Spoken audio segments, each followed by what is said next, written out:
Hey everybody, Logan here. Let's get to the nitty gritty. How about this crazy Xbox leak? I don't know what to make of this, but funny, kind of called this a little while ago. Looks like Xbox, through some official documents, because of the whole Activision Blizzard court case thing, things leaked. One thing we're not going to cover is the fact that they wanted to buy Nintendo. Hey, how about that? And that ain't going to happen. That's why I'm not covering that, but hey, I figure I'd mention it. But wow, look at all this stuff. Before we get any further, make sure you hit that subscribe button, hit that like button, share this video. I've got two things to show you. Let me first show you the one from, what do we have here? It's from Pure Xbox. Here's the article. I came across this from multiple outlets this morning. But yeah, and I was like, oof, I didn't know really what to cover today. There was a couple things along with, hey, Skyrim isn't coming to the Skyrim. Look at me. Elder Scrolls 6 is not coming to PlayStation 6 or 7 or PlayStation at all. It's going to be an Xbox exclusive. I was going to cover that last night, but I didn't think it was big enough. This, on the other hand, is kablooey big. Let's take a look. Hey, it's Mortal Kombat. I beat that game. Go check out my complete review. Biggest leak in Xbox history reveals new console plans, upcoming games, and more. A huge error that has led to a giant leak. That and more is a new controller, apparently. But we'll get into that in a bit. So it's been a terrible morning for Team Xbox. Has it? As a major leak related to the FTC investigation of the Activision Blizzard deal has revealed all kinds of information that Microsoft surely never intended anyone to see. And seriously, this is huge. We now know that Microsoft has been planning an Xbox Series X refresh, potentially arriving in late 2024. Hey, how about that? They lied. And an entire release schedule from Bethesda dated July 2020 has also been doing the rounds. Here we got Tom Warren on X. A massive amount of highly confidential and unredacted Microsoft docs have leaked as part of the FTC versus Microsoft case. They were attached to a single file and incorrectly hidden and posted publicly. Ouch! A huge error that has led to a giant leak. More to come. I don't know who you are, but feeling for everyone at Xbox and Bethesda right now. Due to a massive mess up in the ongoing FTC case, a ton just leaked new consoles, controllers, and essentially the entire upcoming Bethesda game lineup. Not going to be a fun thing for them to wake up to. All right. With that being said, this is ridiculous. Like, holy moly. How I feel, if this is all true, and I'm going to bring up an image that shows the possible leak for the console,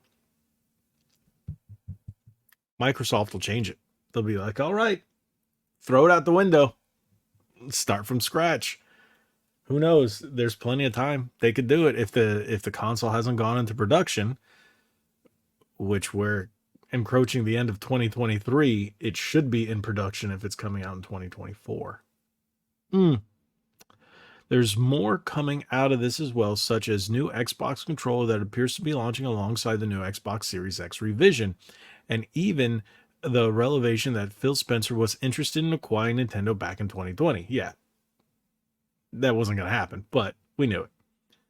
So let's click on the link right here. Let's see if this shows you. Okay, this is the new controller. And here it doesn't, it only shows the controller. It doesn't show the console. I have, I don't think it's here because I didn't see this. I didn't click on this before. Okay. So Sebile, the new Xbox controller, the world's best controller, now playing on a screen near you. I don't know how I feel about this thing. I think it looks kind of ocky. It's not terrible. They moved it. I guess that's going to be the share button, and they moved it up in between. This looks a little bland. I hate the D-pad still. Hey, maybe it won't. Maybe it just won't be clacky. Ubiquity. Really? That's okay. Play anywhere. Xbox Wireless 2, Direct to Cloud Bluetooth 5.2. Seamless pair and switch. New mobile app features. See paired devices and cloud. Manage devices. Can I? No, it won't let me enhance this one. Immersion. Feel the game. Precision haptic feedback. VCA haptics double as speaker. Interesting. Accelerometer. Quieter button and thumbsticks. That's all I need. I just think this kind of looks goofy. I don't like the two-tone design this way. I think it should be, yeah, that split down the proverbial middle. I don't like that. Sustainability, do good, feel good, rechargeable and swappable batteries, uh, recycled materials and less resin, repair and disassembly. Okay, I like the fact that it's easier to repair and disassemble. That is cool. I wouldn't necessarily call it do good, feel good. That doesn't make any sense just because you can repair it easier. Recycled materials, that's not always good because we've seen them be a little more brittle, a little less durable. So let's rethink about that. Make sure they're not in that category. Rechargeable and swappable battery. That's completely fine because I'm still on the camp of double A's or rechargeable removable batteries, because if your controller dies, it's just a pain in the butt. The approach that Sony and Nintendo took with this gen, and that's just how I feel. Durable and reliable. New modular thumbsticks, improve longevity, continued build improvements. Okay, with that being said, don't contradict yourself with the recycled materials. I worry about that being more brittle. I've seen it before with other materials, with other things, not controllers per se. But let's make sure the controller is durable. That's a big thing. And the stick's too close to the buttons. Is it like that? Is it? Do I have one? I guess so. I guess the buttons are pretty close to it. Never really thought about that. Approachability, engage and delight, lift to wake. Okay. Familiar Xbox feel, same ergonomics as Merlin, same layout and activation forces, SELE XDL options as expected. So they're saying it's going to feel just like Merlin is the code name of the Series X controller. Looks and feels pretty much the same. You just got things moved around. It's an enhanced controller. It's basically to compete with the DualSense. Makes sense. Ha! Makes perfect sense. Don't go with this. Read. I hope this is just a concept that's leaked, because that looks terrible. Have some ergonomic design, have something to go with it, maybe something a little more. Yeah, that's not that fun to look at. Let's see if this link. Here we go. Here's the link. Here it is. Okay, I didn't see this before. I have the full view on that. Can we pull that up? No. Let's see if I can just pull up the image, because this has all the other stuff that takes us right there. This is not as viewable as the one that I have.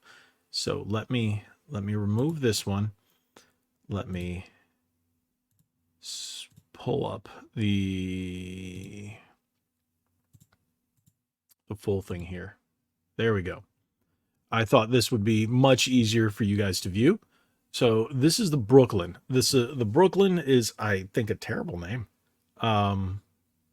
There's got to be a reason why they called it a city. Okay, but oh no, it's actually misspelled, isn't it? Okay, but Microsoft and their weird code names. So Brooklyn Xbox Series X refresh, the most powerful Xbox ever, now adorably all digital.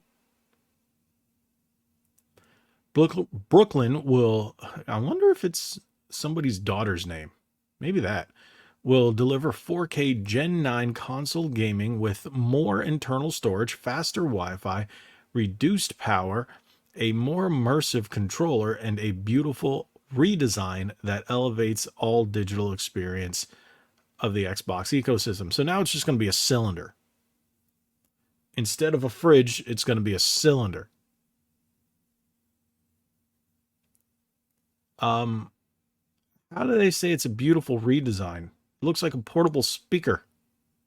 It's no, no. You thought the Series X was made fun of. Just wait till this. Memes are going to be all over the place. Giving our fans more to love. Beautiful and innovative. No, it's not. There's no beauty. It's a block. It's a block. You know the blocks that kids used to play with when they put them in the hole corresponding? It just looks like a block. Well, so does the Series X. It's just, yeah, it does. I have one right. I have it right here, so that's why I'm looking at it. More internal storage for games, 2 terabytes. Okay. USB-C front port with power delivery. I don't like that because do you understand how many third-party accessories currently, especially those from PowerA, use regular USB and USB 3.0, not Type C? So you have to buy all new cables for yours? No. That's and only one. And still, they haven't learned. Just one on the front is not good. Because what if multiple people like wired controllers? At least give us two. Sony gave us two. Well, one 3.0 and one Type C, but at least it's two. All new, more immersive controller. Okay. Same great price. You have less in there, but we're going to charge you the same price. Same great price. So you don't have a disk drive, but it's still going to cost you the same price because we said it's got more storage. Okay. All new updated technology, all new South Bridge to modernize I/O and sustainability efforts. Don't care. Wi-Fi 6E radio for better throughput, latency and interference mitigation. Okay. Bluetooth 5.2 radio for improved accessory experience. Okay. 6 nanometer die shrink for improved efficiency. Okay. Improved sustainability story, reduce PSU power by 15%. Okay. New low power standby mode is 20% of the current XSS. They updated now. They force it on you. That really bothers me that they're like, hey, do it by default. No. Why? Because if you like all the features that the Xbox can do when you're not home or when you're not using it, it shuts it all down. So what's the point? I like having the updates when I'm not home.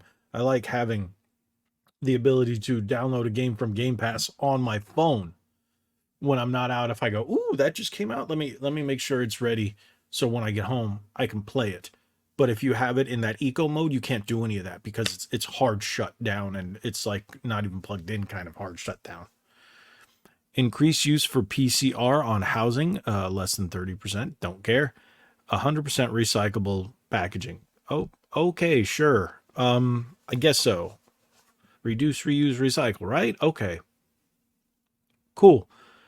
But why is it is it still 500? I don't see any of this with removing stuff and then just that for the same price. Same great price, $500. One thing that I believe Microsoft believes that they can get out of this is because they know within the next few years hopefully we'll be heading in the right direction and the economy will be getting better. With all the right choices being made, yeah, people will have more money to spend on this stuff. People will have the ability because the economy will be getting better. We will be in a better place if everything goes right, which we're all hoping and praying for. And if that's the case, then Microsoft will go, yeah, $500. It's no big deal. Everybody's got it. No problem. Right? And then just buy games straight from us. And with that, makes me think Microsoft really doesn't care about your game collection, the games that you've bought from Xbox, Xbox 360, Xbox Series X, because who cares? Just play digital. All digital. Just play digital. I won't be buying this. Shoot, yeah, I probably will. But will I still be using it as my main? Nope. I still buy physical games. I like having a physical game collection.